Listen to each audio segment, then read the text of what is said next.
He offered Francis a deal that would have made him the highest paid heavyweight in the history of the company, and he turned the deal down. We're going to release him from his contract, and he can go wherever he wants and do whatever he wants. They pay you whatever they want to pay you. They let you pretend that you're negotiating, you're still in the contract.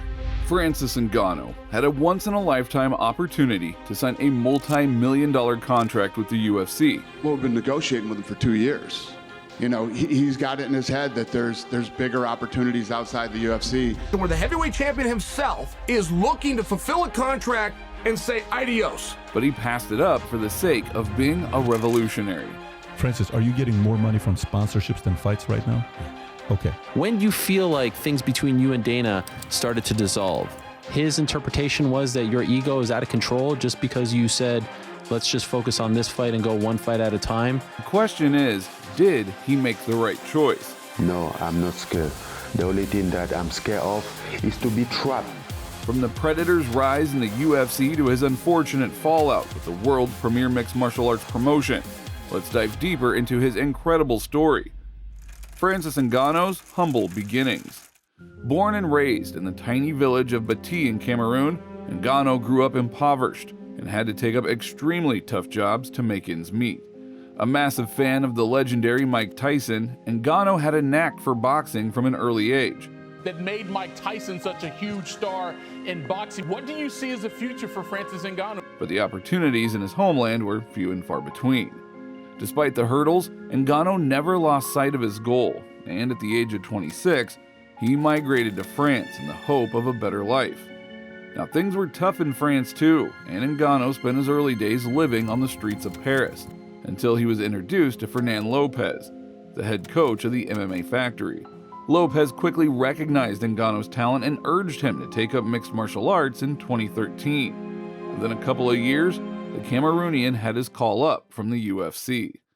After debuting in the UFC in 2015, Francis Ngannou quickly built his reputation as the scariest fighter on the roster. If the word is most terrifying, it's Francis Ngannou. The scariest fighter, it's Francis Ngannou. Dana White was over the moon for having discovered a diamond in the rough. The UFC president was super impressed with Ngannou's ability to knock people out even with the faintest of touches. And he once went as far as saying that the Cameroonian hits as hard as a Ford Escort, smashing someone at full speed. His punch is the equivalent to 96 horsepower, which is equal to getting hit by a Ford Escort going as fast as it can. Now, surely Dana has neither been hit by a Ford Escort at full speed, nor has he ever been punched in the face by Francis Ngannou. But being the passionate promoter that he is, blowing things out of proportion, that's a given. During Ngannou's rise in the promotion, Dana White absolutely loved him. But as soon as he became a recognizable name in MMA and demanded higher pay, their relationship turned sour. You know, we've been working on a new agreement with Francis for like 2 years now. Ngannou had started negotiating a bigger contract with the UFC prior to his heavyweight title rematch with Stipe Miocic at UFC 260. But it wasn't until his vicious knockout win over Miocic that he went full swing against his employers. There is talks that are open about where his contract stands and his relationship and his happiness within the organization. The turning point in Francis Ngannou's relationship with the UFC.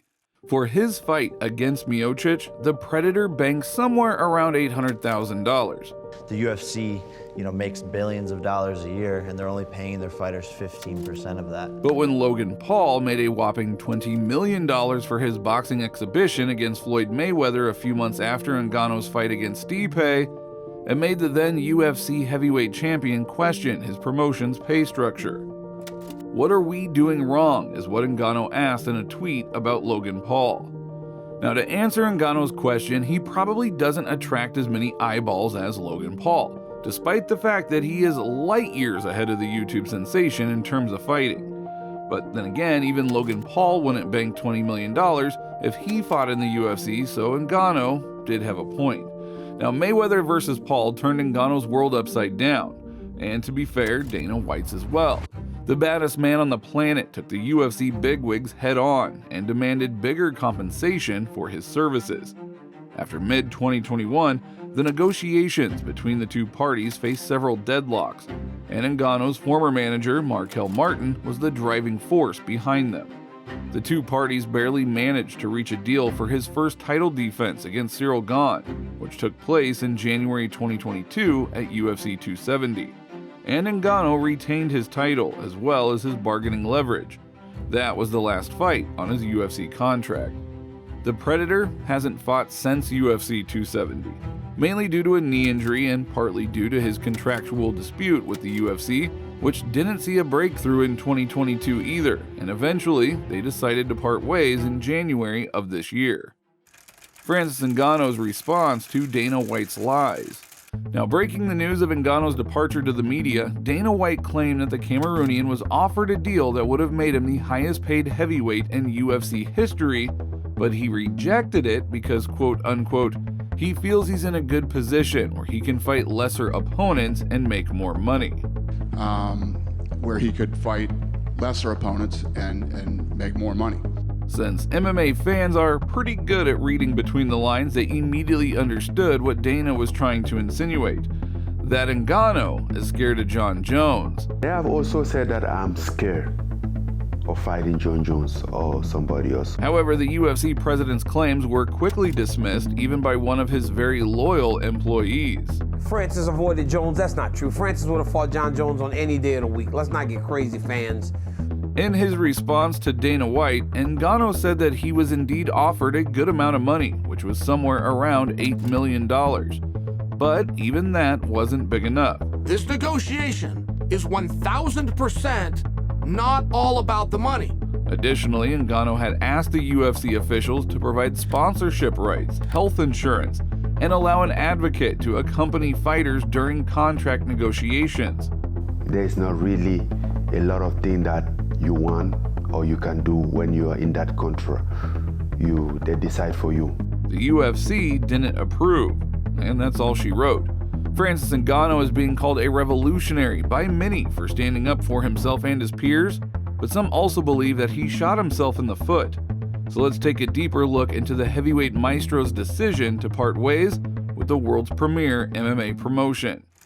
The hero we don't deserve, but the hero we need.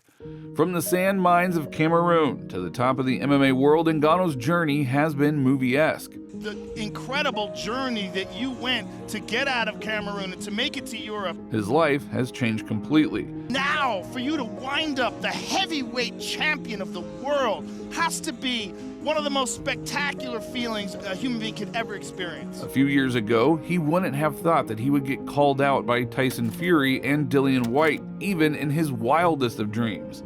But no matter how far he goes in his career, he'll still be the gentle giant from the mother continent of Africa, who wants his community to grow with him.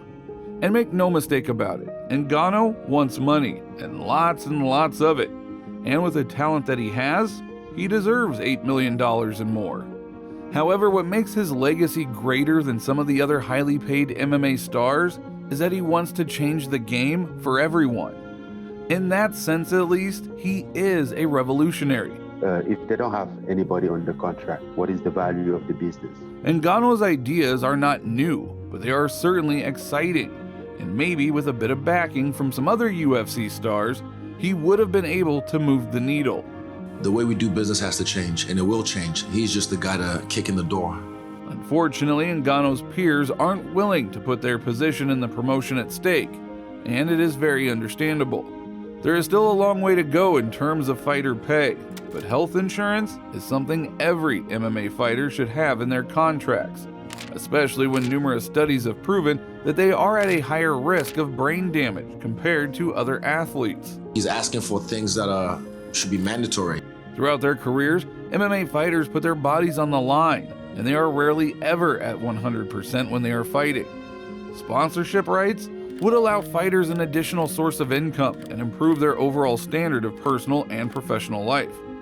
Unfortunately, Ngannou didn't have his way with the UFC, but at least he's won the heart of one MMA legend in particular, Randy Couture, who faced a predicament similar to Ngannou in 2008, and is proud of the MMA's apex predator for standing his ground. Top tier marquee fighter that was literally holding the belt in the heavyweight division and put that on the line to make a statement. And I'm proud of him for what he's done. Francis Ngannou's stance is noble, but did he make a big mistake?